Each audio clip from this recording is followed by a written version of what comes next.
welcome to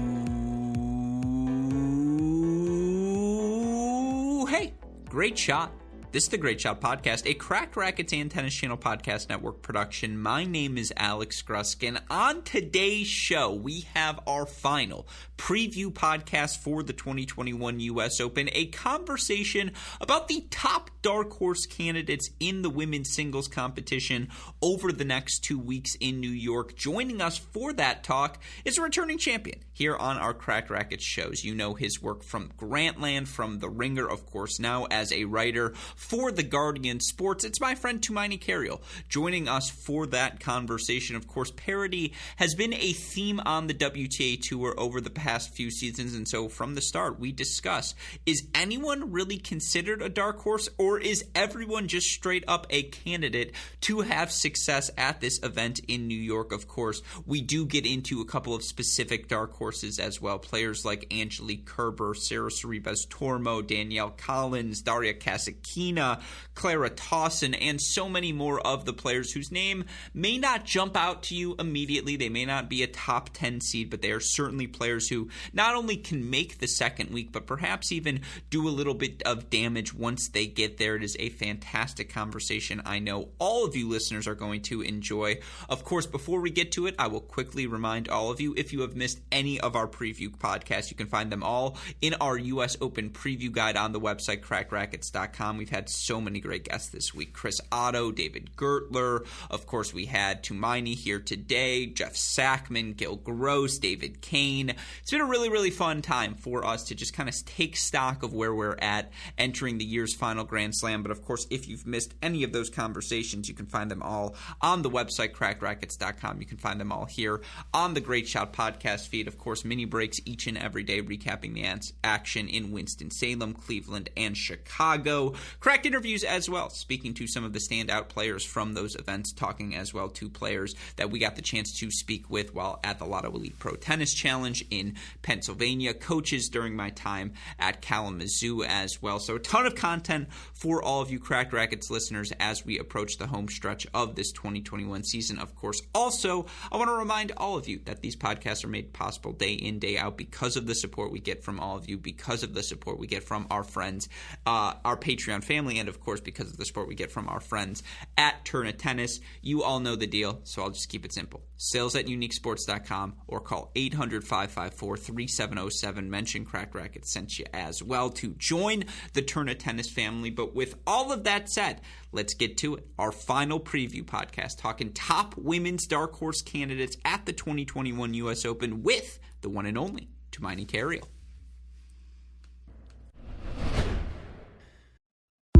This episode is brought to you by HP. Whenever you do your best thinking, the HP Spectre X360 is ready when inspiration strikes.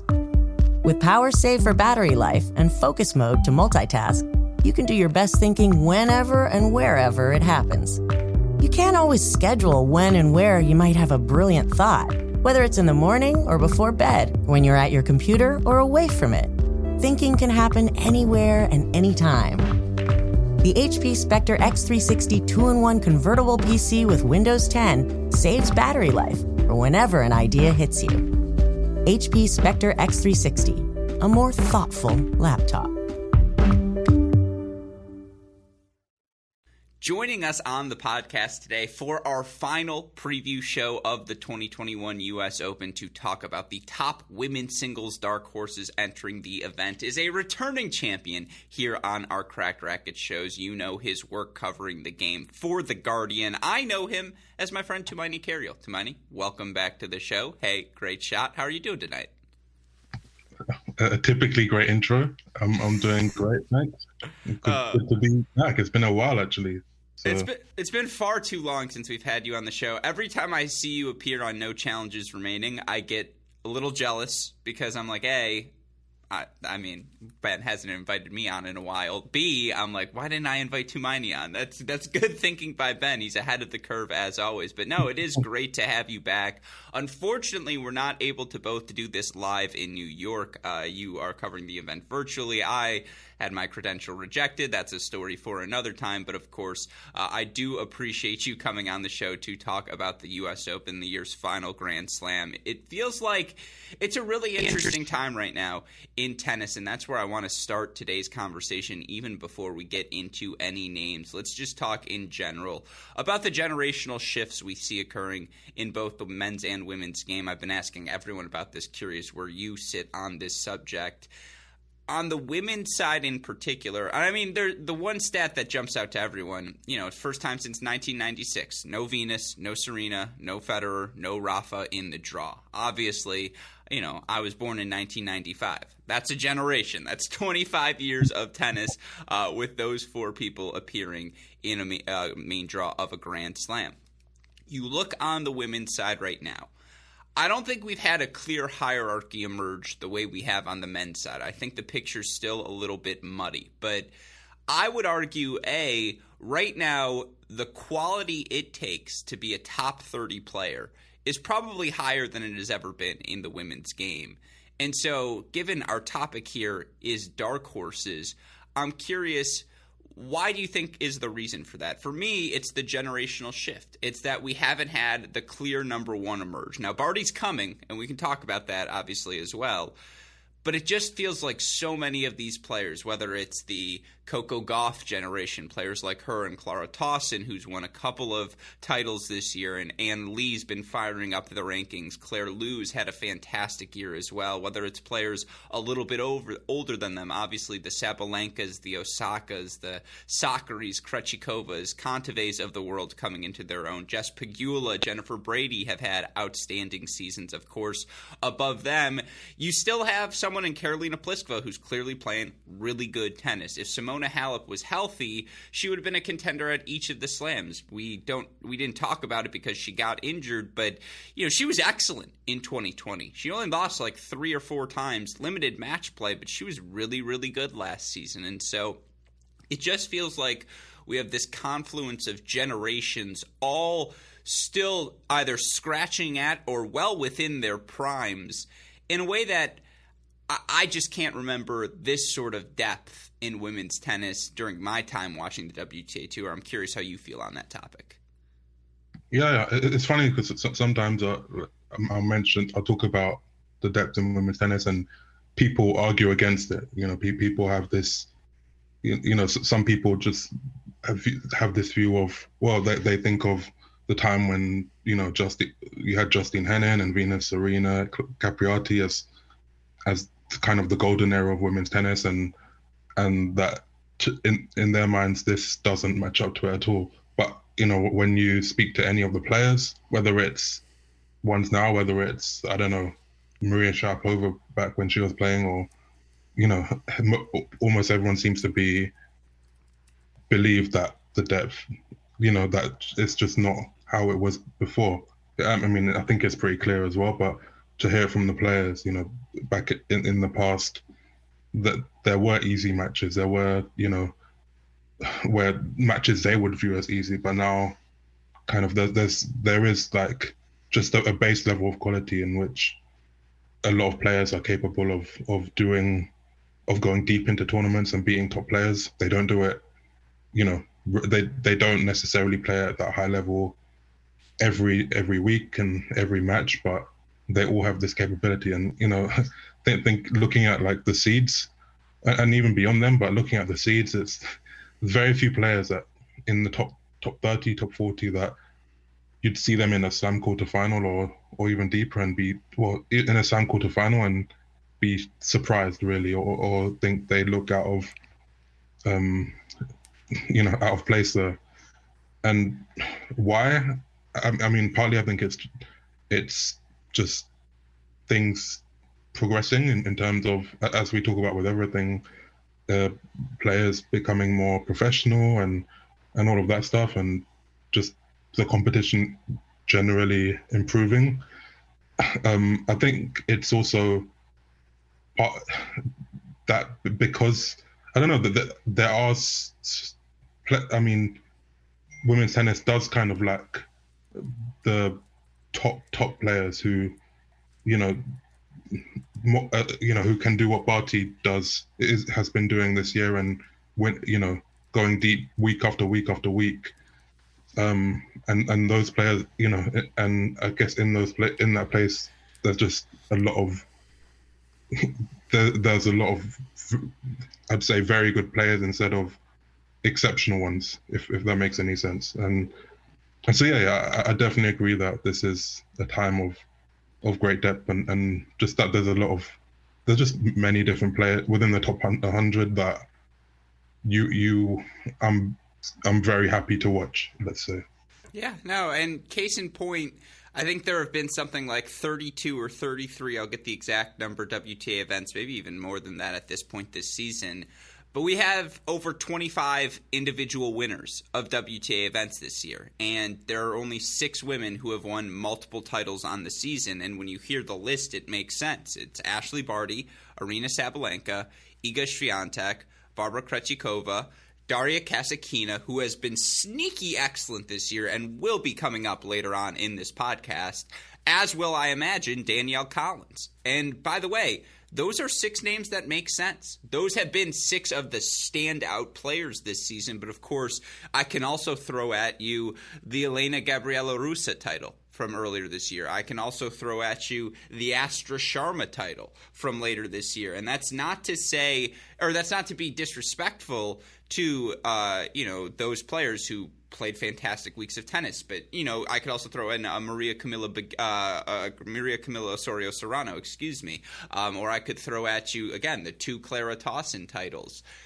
It's different players every week. I agree with you, and it's not as though these are fluke weeks, because we've seen Tauson continue to rise up the rankings. We've seen just all of Sarah Sorribes Tormos, another great example. She's had 1 title this season, but she's 21-6 on hard courts. Another person. I'm giving away my whole list here, but these are all players who we've seen emerge this season because there is space at the top of the game. And that gets to a follow-up point to something you made, and I made the full case. We had Jeff Sackman earlier this week on the show about where Ashley Barty stacks up this season compared to history.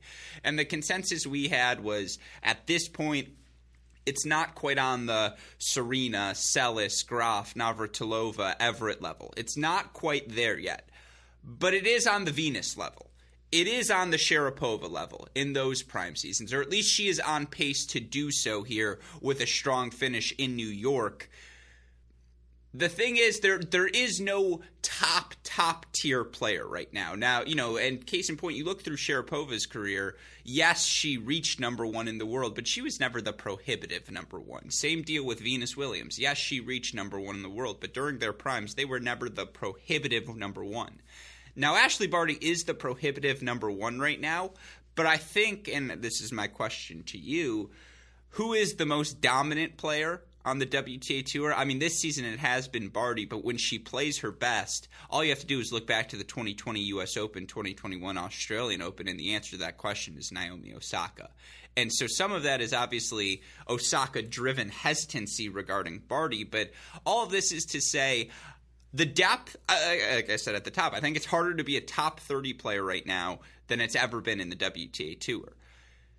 It might be easier to be a top 5, top 10 player than it has been for the past decade. Is that a fair assessment?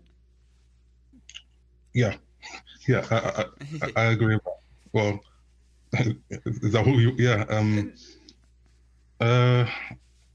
mean, in terms of in terms of like the most dominant player, I mean, I agree. It's Barty, but I guess what you're saying is who's the higher ceiling? Is that what you meant? I guess so. I guess that, again, half the times I don't even know what I'm saying to Money, and this is why I like to have you on here, because you call me out. But I guess what I'm saying is, yes, that is why I think there's some hesitancy around Ashley Barty, because I think I don't want to generalize for what everyone feels. Tell me what you feel. But I feel that Naomi Osaka's ceiling as a player, when she plays her best, her on a hard court is the single most dominant force right now in the women's game.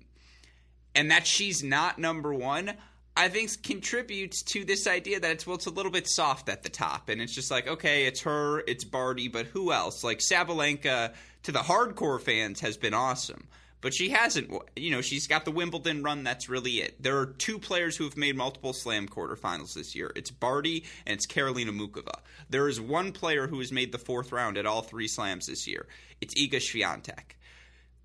That is where the criticism comes is, well, then where's the consistency at the Slams? And the lack of consistency, to go full circle here, Tumaini, the lack of consistency is due to the parity I think we see amongst these top 30 players. There are a lot of really, really good ones right now.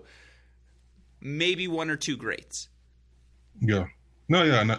And I think, since we're at the US Open, 2 years ago, we thought that Bianca Andreescu was going to be one of the great players who was going to make that push and, who has the game in terms of having power, variety, every shot in the book, disrupts players as well as blows them off the court.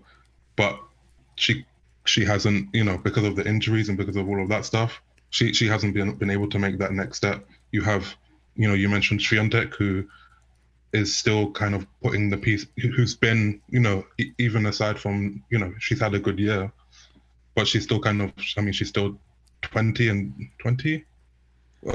still putting her game together and figuring out how she can be successful. I think within women's tennis there are players who I could see in the future being that foil for Barty and along with Osaka, but I think for various reasons it hasn't happened yet. But I guess I think that's really the biggest question for the WTA, that there are many players who can be great, but how many of them are going to actually make that step and be able to win consistently at the top tournaments over a long period of time. And I think that will determine, I think, the direction of the sport in the future, really, because everyone always says it, of course, and I think there's truth in it that I think the next step is for there to be great rivalries that people kind of want see frequently and want to turn on their TV and watch.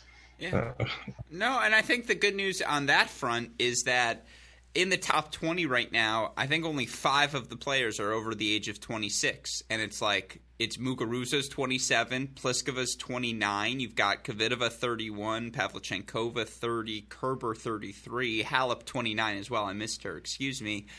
But then everyone else is super, super young. And, of course, as you descend down the top 30, yes, you get Serena in the mix, but then you also start to throw in players like Goff. And obviously you've got the Rybakinas of the world, the Badosas of the world, Mukovas of the world. I mean, Jess Pegula feels like just scratching the start of her prime, and we saw what Danielle Collins was able to do over this past month on tour. The next 5 years in particular feel very, very interesting because it is open season and there are a lot of players with talent. I mean, we haven't talked about Amanda Anisimova. She made a Grand Slam semifinal 2 years ago. She's still under the age of 21. There's a lot of talent and a lot of upside and a lot of career left for her. And just, you can keep going down the list of players like that who just feels like there are going to be a lot of bites at the apple for a lot of different players. And Sonia Kenin's another one. After a straight ascension for her, she was the best she's ever been in 2018, followed by the best she's ever been in 2019, which was capitalized by that Serena win at the French Open. She wins a Grand Slam and makes another final in 2020. She has not been a part of the discussion at all this season. And it's just there. It does feel like there are, as you mentioned, a bunch of good players right now, but we need to see who goes from good to great, who wins a Grand Slam title and takes a leap from there. Maybe Naomi Osaka just something clicks for her in a way week in, week out. It hasn't quite yet in her career because she's certainly flashed the ability to do it. Maybe it just is Barty. And I do, before we get into the dark horses, want to end here. Where are you on the Ashley Barty #1 player in the world it's not even a debate. I mean, she is the number one player in the world, but the strength of that resume this season, again, and she's won 85% of her matches, 5 titles, 6 finals, and 12 total events, 7-1 against the top 10, 14-1 against the top 20. She's been ridiculous. There's no denying that. How real does this feel to you? The reason why I keep bringing up Venus for Barty, in Venus's, we'll say 3-year, or I think it was 3-year prime, 5-year prime. Maybe it was her 5-year prime. She ended up winning about 4 Grand Slam titles. I think that's an interesting number for Barty. If I tell you she gets 2 more over the next 3 seasons, like that feels maybe that feels a little low, to be honest. So can I be annoying again? Please.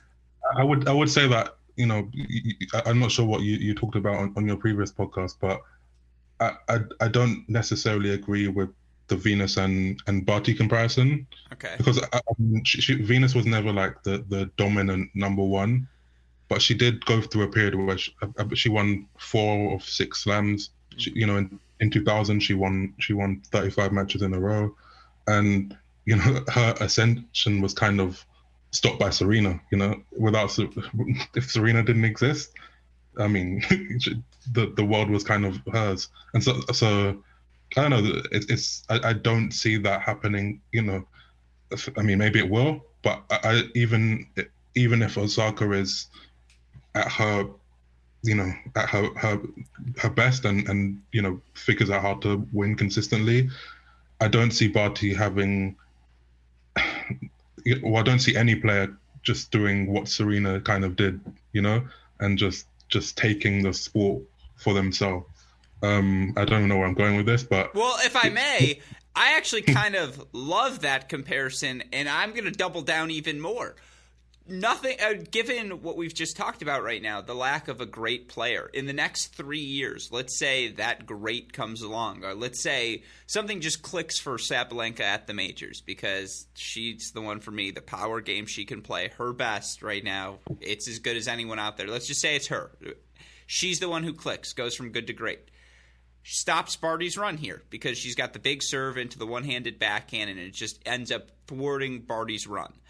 You take out 2020, which Barty didn't play. I mean, you go, so she won the 2019 French Open, 6 slams. So in the span of 6 slams, she's also won the 2021 Wimbledon. Let's say she wins this here in New York, as she's the favorite to do. And again, we already talked about that on a different podcast, though feel free to share your thoughts if she is the favorite. 3-6 or 3-7. And with, you know, she probably enters Australia as the favorite at that point as well. I think a lot of us will pick her to win at least 1 Grand Slam during the 2022 season. Doesn't that sound about right? Like, this is the window for Barty. She'll clean up slams, let's say, over the next year and a half, get as many as she can, extract out of that window before the next great player solidifies themselves on top of the women's game. Or, counter to that, maybe she is that next great player. Maybe she continues to improve the first serve percentage. Maybe she does take the jump from really, really, really freaking good to elite of the elite in WTA history. I think both those pathways are out there for her and still open. Yeah, I definitely don't think, you know, but before she kind of came back, you know, from her break, I you know, in my mind, she wasn't even close to, you know, scratching the surface of her potential. You know, with back in 2019, her French Open run was, you know, she didn't beat the top. If you compare her, you know, just snuffing out Kerber at Wimbledon in the Wimbledon semi-final, didn't really compare to her run, which she had quite a. She had a good opportunity and the French Open, and she took it. And what I'm trying to say is that I felt that she had a great room to improve, and that's kind of been the story of her year this year. You know, figuring out how to win consistently on clay, you know, bringing out her best level when needed. And I'm definitely interested to see what Barty's game looks like if someone does force her to push her to the next level, if that makes any sense. Because, you know, and that's, you know, I would love to see what happens if Osaka did become if they were able to play, and if someone was able to push Barty, and if there was that kind of, the regular clash at the top level that makes everyone at the top better. So why do I stand on Barty? I think she's undoubtedly like the undisputed number one, and it's been kind of really impressive just to see.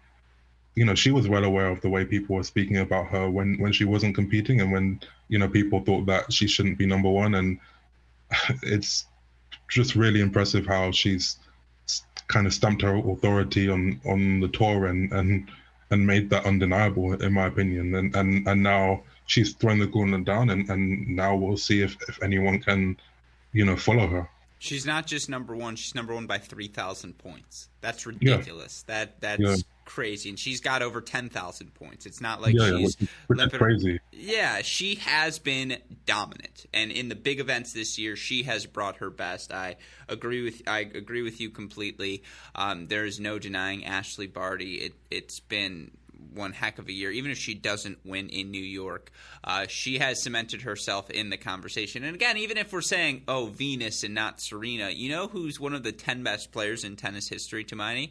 Venus freaking Williams. So, it's pretty good company for Ashley Barty to be keeping, and just in general, no doubt, this has been a phenomenal season for her. But that's where things are at more broadly on the WTA Tour. Why I wanted to have you on the show today is to talk about the dark horses, talk about these many players making up the depth in the WTA Tour. We see that make these results week in, week out so interesting. I'm curious if you feel this way as well. Watching these draw reveals, you're just like, are you kidding me? Like, these two play first round, but then you go look around and you're like, well, there must be some lopsided sections that have like 7 qualifiers, and it's like, no, these matchups are everywhere. And so, again, it speaks to the strength of the field. It speaks to where we are at right now on the WTA Tour, that you can have multiple first-round matchups like the ones we do. You look across the draw right now on the women's side. Again, top to bottom, there are some super, super fun ones. I don't even know where to start. For me, some of the ones that I suppose jump out right away. Probably, I would say the Sarah Sorribes-Tormo match is certainly one that sticks out to me. Just the fact that you look for her, and I mentioned this earlier, and we'll talk about her in a second, 21-6, taking on one of the players who has made 2 quarterfinals this season in Karolina Mukova. Kostyuk Sakari, that's a fantastic one. Victoria Golubic has been sneaky excellent. She might be the favorite in terms of recent form if you've been watching. Taking on Bianca Andreescu, you have Canada 1,000 level champion Camilla Giorgi taking on Simona Halep. These are it's 3rd, 4th round type matchups, Tumaini. They're all happening in the first round. As we transition here into our dark horse conversation, I guess my question to you more broadly, is there even a dark horse anymore on the WTA Tour? It just feels like everyone can make a week. It feels like the upsets, the parity is almost built into the equation at this point because, as I mentioned, 1 player's made the 4th round at all 3 slams. 2 players have multiple quarterfinal appearances. Should we expect the unexpected here in New York? Or are you expecting, again, some dark horse run, some name to come out of nowhere? I think you're right about there not really being any dark horses, and that very few things are unexpected now. Because you kind of laid it out, but yeah, anything can really happen. Not anything, but again, there's so many quality players who are capable of producing, of finding that inspiration, of playing the best tennis, of having a run through, beating a top player and continuing on through the draw. And so that's how it is. I think there's no point in being surprised when, I don't know, Anastasia Pavlyuchenkova goes on a run, because we all know she's capable. It's or I don't know, Ilona Ostapenko finding, out of kind of not nowhere, but finding her form and going deep into this draw. I don't know. I think at this point, at least to me, in my mind, and maybe that's not the right way to look at it, but to me, all avenues are open, all opportunities are open. If you told me that before the Olympics that Belinda Bencic was going to be the gold medalist after kind of her Yeah. I think losing early at Wimbledon. But again, that's the toll that it made sense when it happened, because that's where we are. And again, we'll see if that changes. We'll see. We could be, if we have a, we'll see if Barty's, the supreme form she's been on in this season, if she maintains it, if other players are able to follow her, if there is some kind of regular appearances deep in the majors, if that starts to take shape, if Andreescu again finds her way, I don't know, but just throwing out names, but we'll see if that changes. But for now, to me, just I almost refuse to be surprised at this point. No, I mean, I'll even go a layer deeper than that. All of these players are ranked outside the top 50, but if I tell you all three of, and I don't know where they are in the draw, but like number 57 Donna Vekic, or number 62 Caroline Garcia, number 65 Sloane Stephens, if I tell you all three of them end up in the round of 16, people who follow the game closely week in, week out would probably be like, yeah, okay, like, sure. Like, I guess it was just one of those weeks. And that speaks to the depth right now in these rankings. Again, Kaya Kanepi's 70th. Did you see how good she was at the start of the year, Tumaini? Like, I would want no part of her in a first-round matchup. Leylah Fernandez, the 18-year-old Canadian, 73. Again, Anisimova, 75. Towson, 78. Like, the depth is there right now. There is no easy first-round matchup. Everyone is a dark horse, it feels like. Of course, categorizing dark horses, is it ever fair to call a top 10 seed a dark horse? No, yeah. But, like, is Bianca Andreescu entering this U.S. Open very quietly? Absolutely. Is Iga Swiatek entering this U.S. Open very quietly? Absolutely. There are a lot of different players, a lot of different categories of dark horses. We didn't create any specific rules for this exercise, so let's open up the floor, Tumaini. Give me your first player, a dark horse you are watching at the U.S. Open, someone you think might catch people by surprise. Let me think. No, because the funny thing is, when you asked me to do this, my first question to you was what is your definition of a dark horse? Okay, so that's good. So we can start there. I like that, because I categorize it, someone outside the top 10 seed. So it can be a seeded player, but they're outside the top 10 that you think can make a semifinal. So, like, for me, I mean, Garbine Muguruza is going to end up as the 10 seed, so that's not quite fair. I guess if you think Ons Jabeur can make the semifinals, which is a legitimate thought to have, I wouldn't knock you. She's not on my list. Or if you think, Badosa can do that as well, just the consistency, or Pegula or Goff, that would be one category of dark horse. A second category of dark horse for me is an unseeded player who you think will make the second week. The third category would be the wild card, or the player who comes out of nowhere, won 30 in the rankings, got through qualifying, whatever it may be, that you just think can win a couple of matches. So for me, it's usually three categories of dark horses. The place I would start, unless you have a name, unless you're ready to rock and roll. So, like, I have a name for so I'll give you for the first category that you said. Perfect. For seeded players outside of the top 10, this isn't really anything controversial, but Angelique Kerber, who's a former, I don't know if that works. You say it's not controversial. I'm ready to push back, so make the case. Okay. I mean, I don't know if she's ranked, obviously she's a former champion, a former world number one. Everyone knows what she's capable of, but I mean, she's playing extremely well. She made Wimbledon semi-final. She was, in the big tournament, again, she made the Cincinnati semi-final. She's in a tough part of the draw with what I think could be a really consequential fourth round with Naomi Osaka. If it happens, I'd watch the hell out of that. But I think she's playing extremely well, and when she's on form and when she's feeling herself, I don't need to tell you what she's capable of, and it seems of all the people to mentioning a former Grand Slam champion seems like a cheating, but to me, like that's she's someone I'm looking to, particularly if the court's fast, as some of the players have been saying. And now you're going to tell me I'm wrong. No, it's not that you're wrong, but you're wrong. No, I just when I look at Angelique Kerber, and you're right. I mean, last 3 tournaments, title in Bad Homburg, which she beat Kvitova, Anisimova, Itsiniakova in the final. Wimbledon, as you talk about, she beat Sorribes Tormo, Goff, Mukova to make the semifinals there before getting knocked out by Barty. Western, Southern run. I mean, 2-2 over Sakkari, 3 sets over Ostapenko and Svitolina. The win, she was up before Kvitova had to withdraw in their quarterfinal match as well. Those are 3 outstanding results for Angelique Kerber, and she does seem to be fit in a way that she just wasn't early in 2021 or at the end of that 2020 post-layoff season.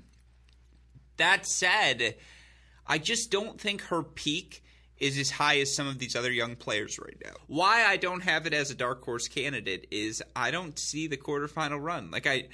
The Western Southern Open is not New York, and for some of the players, it was wariness from the week before. She didn't play in Canada, and I do think that matters. I think being fresh entering that Cincinnati event, case in point, look who won the event, Zverev and Barty. Neither of them played Canada. It's a grind, particularly for the best players when you go deep that first week in Canada. And, once you get to the second week of a U.S. Open, you will have played 1 week of physical tennis, and I just think at that point – for Angelique Kerber, because she does rely on her physicality so much. And I do think it's worth noting the success on a grass court. So many of these young players have such few repetitions on grass courts. They're not the players they're going to be in the prime of their career at Wimbledon, in the warm-ups to Wimbledon right now. And so I think her best on grass court is better compared to the field than her best on hard courts now, because all of these players have hard court reps. Everyone grew up playing on hard courts, half the year's on hard courts. I don't worry about that from a sample size standpoint. I just think for her game, it's so dependent on her physicality. It's so dependent on her wearing opponents down. And I just don't think that's going to work in the second week of the U.S. Open, because I think too many of these top players now, it's either a Rybakina who's just going to blitz you with power. I mean, Barty's going to match your physicality. I just think it's tough. I just think that there's a lot of different players out there in her game. I just think the margin for error is not as great as some of these other players. I mean, I get your point. I don't think. I mean, I agree as well that her best surface is grass, and that's where her game is most potent. But you again, I mean, going back to Barty, you don't need to necessarily be at your best. You just need to, be at a consistently high level that can, that's sufficient enough to go deep. I mean, I think she has a tough draw, and but that's just my thought on the player who is one of the most informed players who has only lost to Barty since June. But I mean, I get your point. Yeah, no, it's, again, for the record, she's a good pick. She's going to do well at this event. And it's funny for Osaka. First, Osaka's got to get through Goff. I think for Naomi Osaka, the Kerber 4th round matchup is way easier than the Coco Gauff 3rd round matchup. Now, conversely, I think the Kerber matchup for Goff in round 4 is a lot harder than the Osaka matchup in round number 3, because just obviously what it means when Naomi plays Coco, that's going to be in front of a sold-out crowd, and that is one of the most fun young rivalries, certainly in the women's game. There's a steadiness to Kerber that's going to be an interesting matchup should she play a Goff, or honestly, should she play an Osaka as well. I just think Osaka would have the weapons to overpower her at that point. But again, I'm not trying to fault you. I don't think Angelique Kerber's a bad pick by any stretch of the imagination. Tumaini, the player I went with for my first dark horse, who I honestly think could make the semifinals. Now, I don't think she's going to, and again, it's a really tough draw round 1 against, and not in form Mukova, but still Karolina Mukova. But I mean, Sarah Sorribes Tormo, Tumaini, is on the short list for most improved players. of this 2021 season. You look for her overall in terms of her results, 27-13 this year. She won her first title in Guadalajara, has made quarterfinals or better in Abu Dhabi, in Monterrey, in Bad Hamburg, in Montreal, now here in Cleveland, as well as we're recording this. She's taking on Annette Kontaveit. I've mentioned this throughout the podcast, 22-6 on hard courts, Toumani. That's ridiculous. And it's not as though it's been a cupcake schedule either. You look for her 7-3 against top 50 opponents, now 2-3 against the top 20, 1-2 against the top 10. But she has now reached a new career high in the rankings, number 43. You look at her with her result this week. She's going to enter the U.S. Open at a new career high, number 41 in the live rankings. You look for her in the race to the year-end finals. Sarah Sorribes-Tormo currently sitting, I believe, I want to say it's number 30. I want to say number 31 in the race to the year-end finals. You look at Tennis Abstract's ELO ratings, which measure who you play, not when or where, like the rankings do. Sarah Sorribes-Tormo currently number 33 in overall ELO, number 21 based on 2021 results. We're on hard courts in New York, and I know she's playing the week before the event. Sarah Sorribes-Tormo is on your short list for the fittest players on the WTA Tour. Fitness is such an integral part of her game. The way she lulls you to sleep with that backhand slice, it's Barty-esque, and much like Ashley Barty, she is one of the players who actually is able to keep that slice so low on the court, just throw nothing at you. She also baits you into attacking the outer third. She says, go ahead, hit your approach shot. Force me to be on the run, because Sarah Sorribes-Tormo is at her best on the run. And you look at just the results she's put up this season, again, on hard courts. She's beaten Ashley Barty in Tokyo. She's played close matches with Andreescu, with Karolina Pliskova. You know, it was a 3-set loss for her to Kostyuk over in Abu Dhabi. Her only questionable stretch, you'd say, was in Australia, where, you know, it was the bubble and every player adjusted to that in their own way. I'm not writing that as an excuse. I'm just trying to say when she's been able to control the variables, you know, Sarah Sorribes-Tormo has not suffered a first-round loss in a hard court match outside of Australia. Her results in every hard court event have been really, really good, and she has a vulnerable first seed in Karolina Muchova. And you look at that section of the draw, you know, after there, if she's able to get through a Muchova in her first match, then it would be, you know, her seeds. You have a banged up Jennifer Brady would be the seed in her section. She could end up being a fourth-round opponent for Ashley Barty. That's an interesting one. That would be a matchup I think a lot of us would like to see. Your thoughts on Sorribes-Tormo entering this U.S. Open? I agree with you that she's been one of the most improved players, and just the way that she's been able to bring kind of a consistent level week after week, you know, across different surfaces as well. I think that, you know, her upset of Barty at the Tokyo Olympics was not a surprise, not really that surprising, and yeah, I think that that first round is really interesting to me, because if you'd asked me a few summers ago, I might have picked Muchova as my dark horse, and sure. she's struggling with abdominal injury, that I think that's been lingering since the Australian run. But yeah, that's a really big first round, and I mean, she as you said, like she's with her stamina, with her ability to, you know, force errors out of opponents. She's a maddening player to face, and yeah, given how she's played, you know, given how she pushed Kerber at Wimbledon, I think that there will probably come a time when she's able to put the wins together and go deeper into a slam. And yeah, I think you're very big on Sorribes-Tormo in general, right? Yeah, well, you're noticed. Yeah, this is just a type for me. No, I do. I think she fits this category to a T. And by the way, no coughing fit for you. So clearly you should agree with me. The gods agree. But no, I mean, yeah, I have nothing left to say. I just think physically, this point of the year, that's a big thing as well. And just you don't have any questions about her there. The way she competes, the way 70% of those first serves going. Very Jensen Brooksby-ish. Very Jensen Brooksby-ish. That might be the best comparison for Sarah Sorribes-Tormo's game. But, all right, that is my first dark horse candidate. Tumaini, I'll go back to you. Give me another name on your list, a player we should be looking for to make a run here in New York. I know. There's a lot to choose from because it is so wide open. Yeah.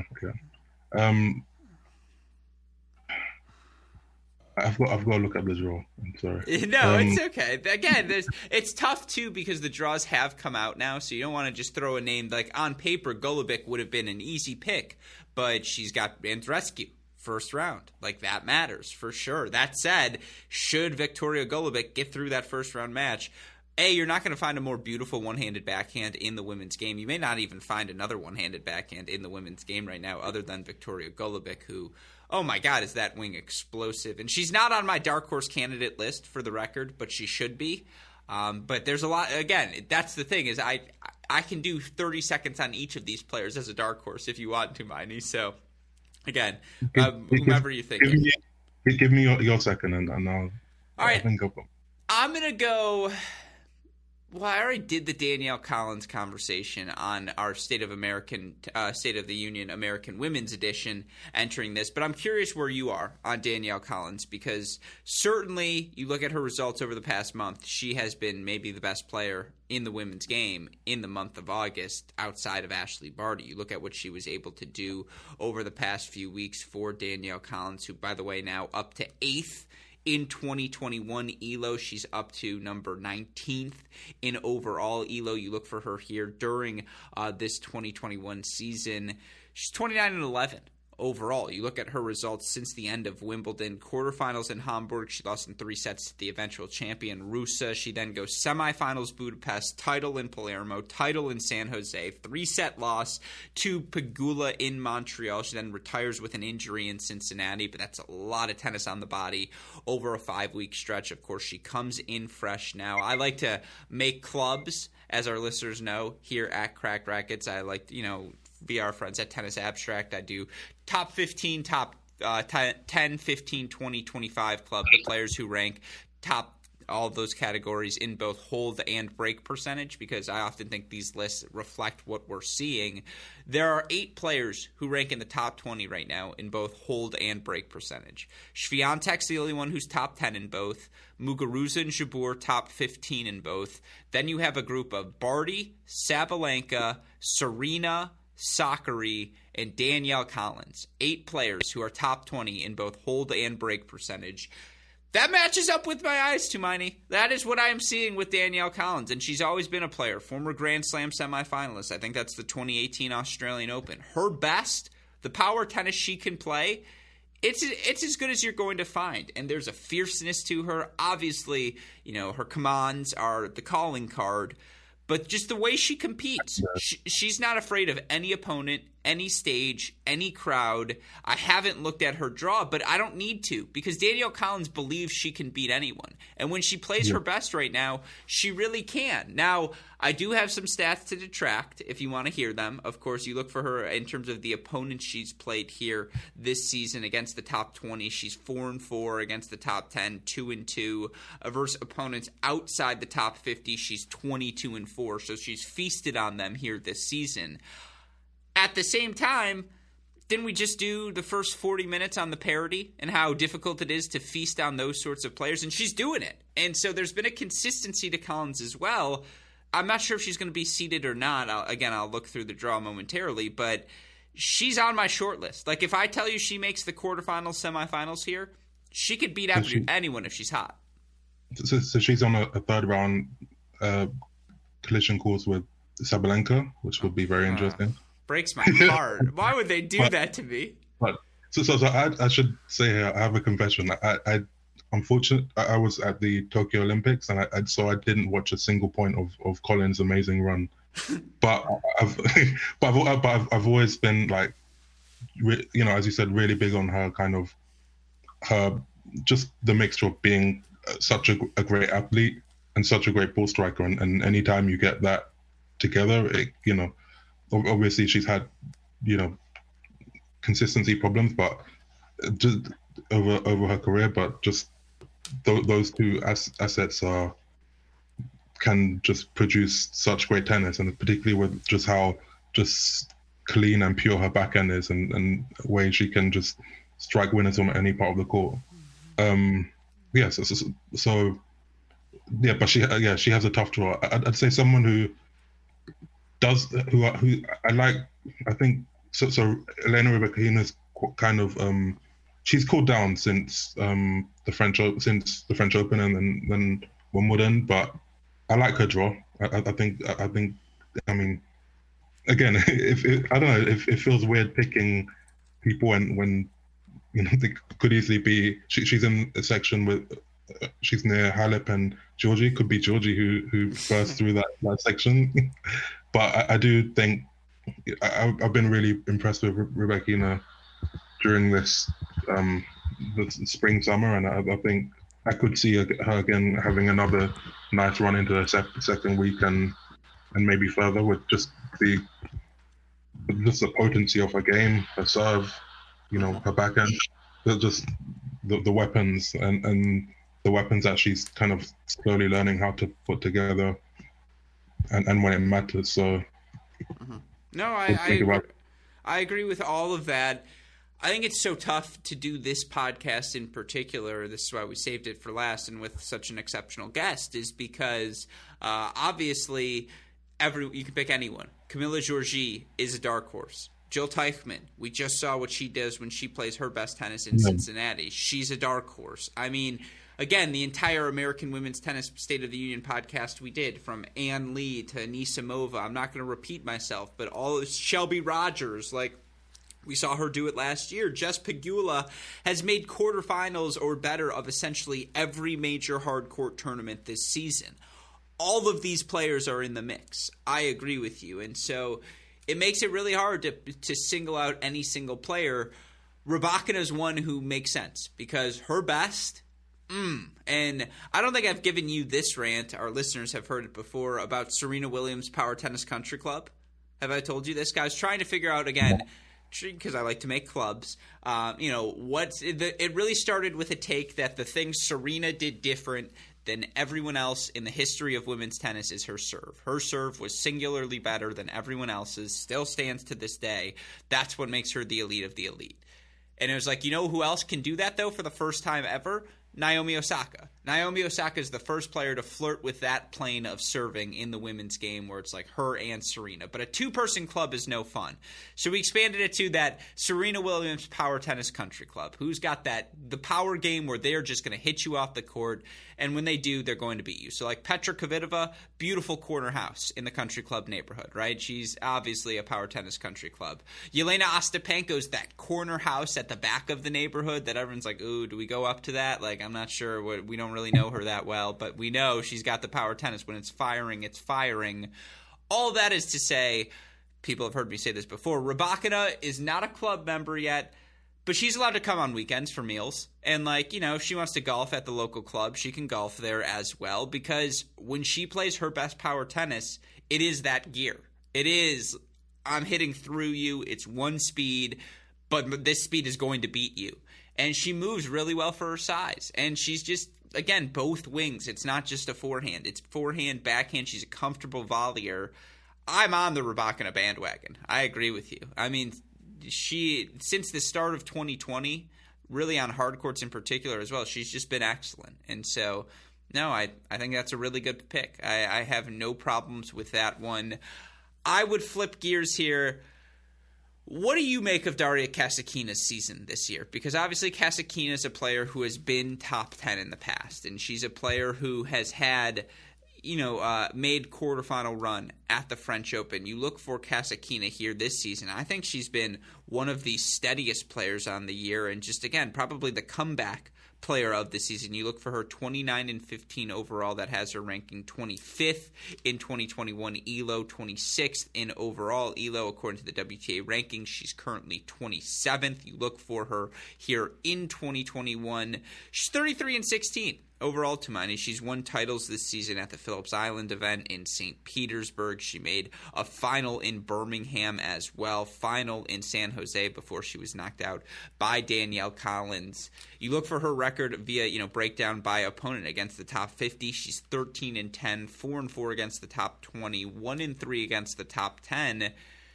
You look for her again, another player who's 20-6 against players ranked outside the top 50 this season.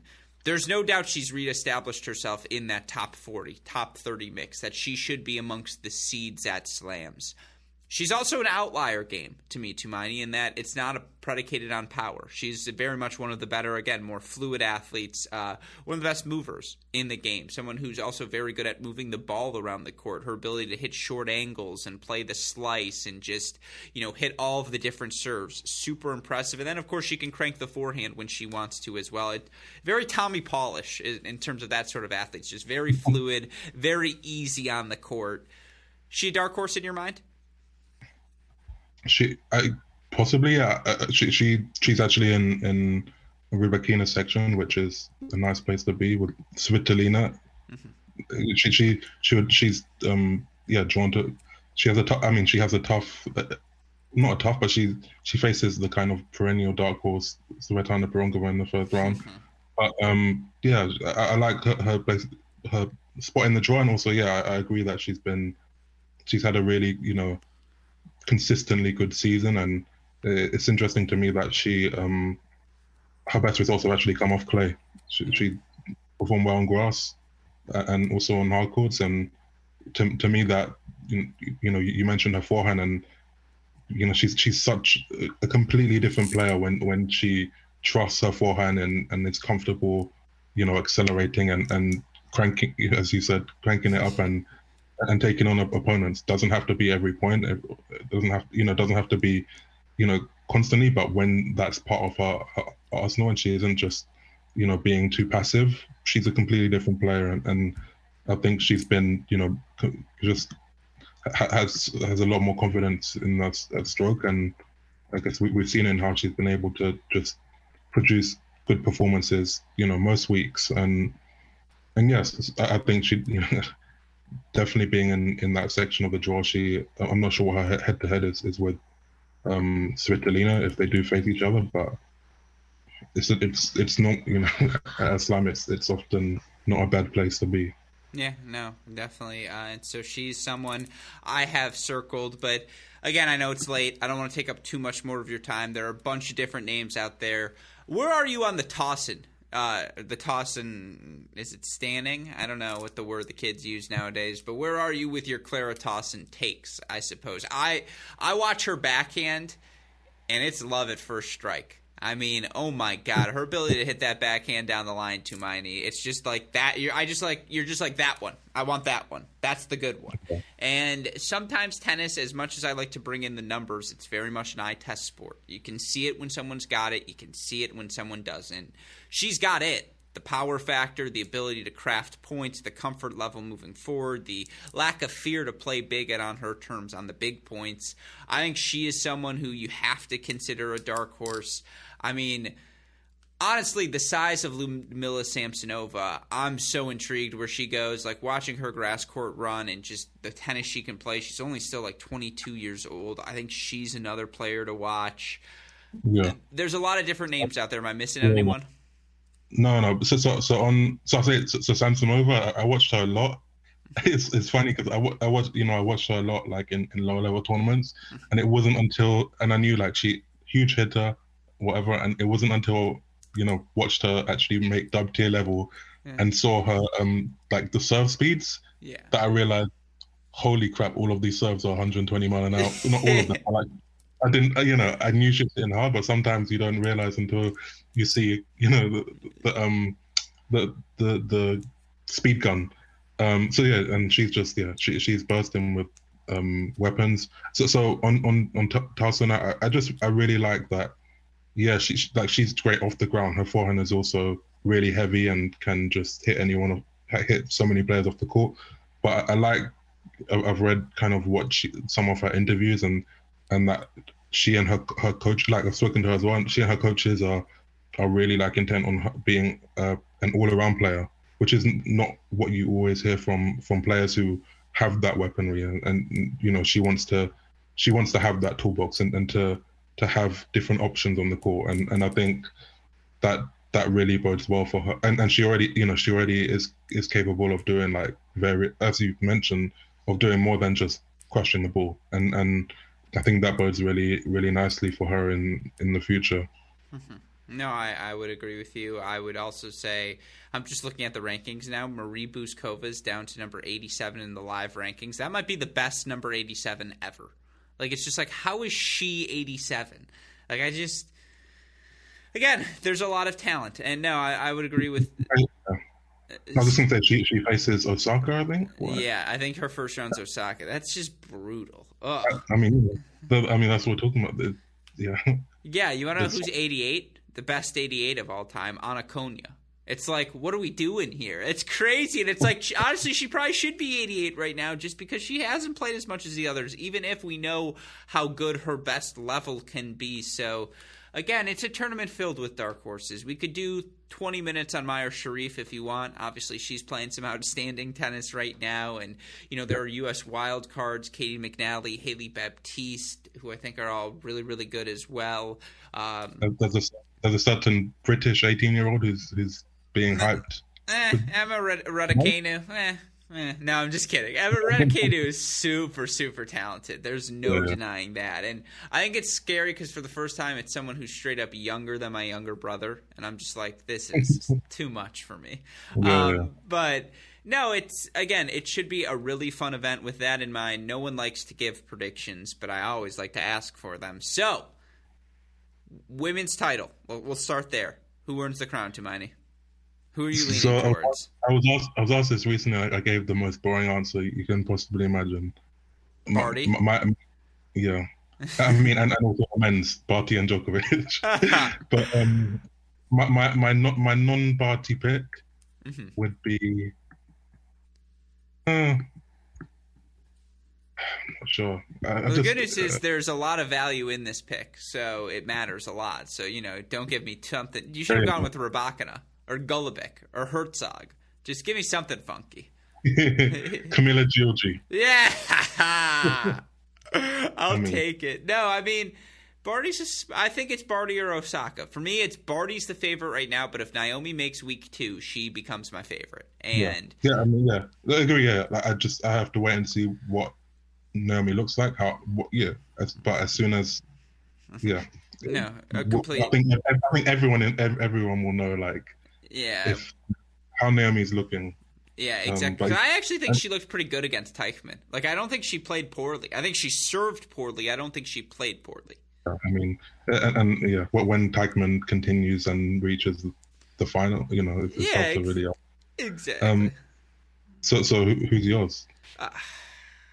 Come on, I asked the questions here. No, mine's plain as well. It's Barty. Barty's 1, Osaka's 2. I'm going to pick Aryna Sabalenka to win every slam until she does, just so that eventually I'm right, because I really do think she's going to win multiple slams in her career. But that's my short list, and, you know, Pliskova's on that short list, certainly. I'm very creative here, as you can tell.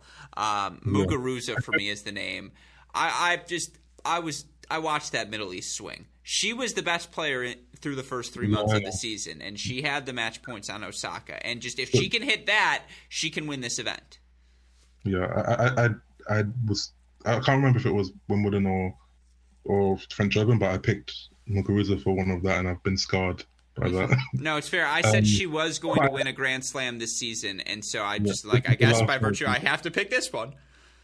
So sorry. I mean, this is already over an hour, but in your opinion, have we reached the point where it's Barty versus the field? A, we never have to apologize for length here on a Cracked Racquet show. That's half the fun. But B, it's Barty and Osaka versus. Yeah, that's what I'm saying. Barty and Osaka versus the field. I just can't disrespect Naomi Osaka like that because we saw it in Australia, Tumaini. She rolled out of bed and clocked everyone but Garbine. And it was just like, how can we forget that when the same scenario happened? And same deal, by the way, in August of last year. She literally, we all rolled out of our houses from a pandemic, and minus her not playing the Cincinnati or Western Southern final, she won everything. Yeah. And so, like, my eyes. I'm like, I can't deny them no matter how hard I try. So that would be where I stand. Now, the flip side, and I apologize if I cut you off there, but the flip side, you sort of said it. You're picking Djokovic. Obviously, that's the story in tennis. Can he capture the fourth? Can he join Rod Laver, Steffi Graf in modern history as the players to do it? You're on the yes camp. Yes, he can, because obviously it's him versus the field. I mean, yeah, of course he can. He can, and I think he probably will best of 5. But I mean, I think if you like, my full opinion would be the younger players like Medvedev winning a Masters, Zverev winning a Masters, Tsitsipas reaching 2 semifinals. They've done about as much as they can to arrive at the US Open in good form and confident and ready to kind of give him as much as they can. Is that enough? It normally isn't. But you can't say that the players around him in the rankings aren't in form. So that interesting to see. And I should say, so people who listen to this don't think I'm discounting Osaka. So she did her press today, and she seemed it felt like notable to me that she seemed to be in a nice headspace, and like, I don't know, she seemed a lot more, I mean, compared to obviously the previous press conference where she was crying, she just seemed a lot more relaxed and we'll see. Right? No, absolutely. And with that in mind, my final question to you, any takeaways from press day today? Any noticeable media day shifts or attitudes or outliers that stood up to you that we can expect you to be writing about for The Guardian? Not necessarily, but I did enjoy Medvedev actually when asked, I do ask another million questions about Djokovic, as is the case for the younger players, and he was like, I'm going to do my best to make sure that he and Nadal and Federer remain at 20. He spoke up and said, expressed just how much he's there to win, and to not that him and his peers aren't just there to lose to Djokovic. And I don't know, I enjoyed hearing that level of, I don't know, the confidence in his speech. Will that reflect on the court if he faces Djokovic in the final? But I don't know. I don't know. I just like to hear that. I think part of that is him just being like, I don't have Zverev or Djokovic on my draw. I don't have Zverev or Djokovic on my draw. And he's just very, very happy to be on that other side. But no, it should be a really, really fun 2 weeks in New York on both the men's and the women's side. Of course, you will be writing for all of that action throughout all of that action over the course of the 2 weeks. It's all going to be at The Guardian? Yes. Mm-hmm. Every so often, I keep waiting for that Ringer byline to pop up again. I'm just like, come on. That's It's they work me too much at The Guardian. I actually would like to write that again, but yeah, no. But no, again, I know. I'll speak for myself. I know I speak for others as well. When a Toumani Carriel piece comes out, everyone reads it. So, of course, Toumani, always appreciate you taking the time and having the chance to chat with you here on this show. Hopefully, we'll get the chance to do it again during this course of New York. But obviously, wishing you well and look forward to seeing all of your work throughout the course of the U.S. Open. Thanks for having me. And next time you see me on No Challenges Remaining, you're welcome to text me anyway. I might just crash it. Okay, let's do this quickly since probably people aren't listening at this point. I know there's a group chat. I'm not a part of. And I know there's probably multiple group chats, but I know it exists. Ben just messaged me and asked me. Just the way you did today. You know. Yeah, but I'm just saying,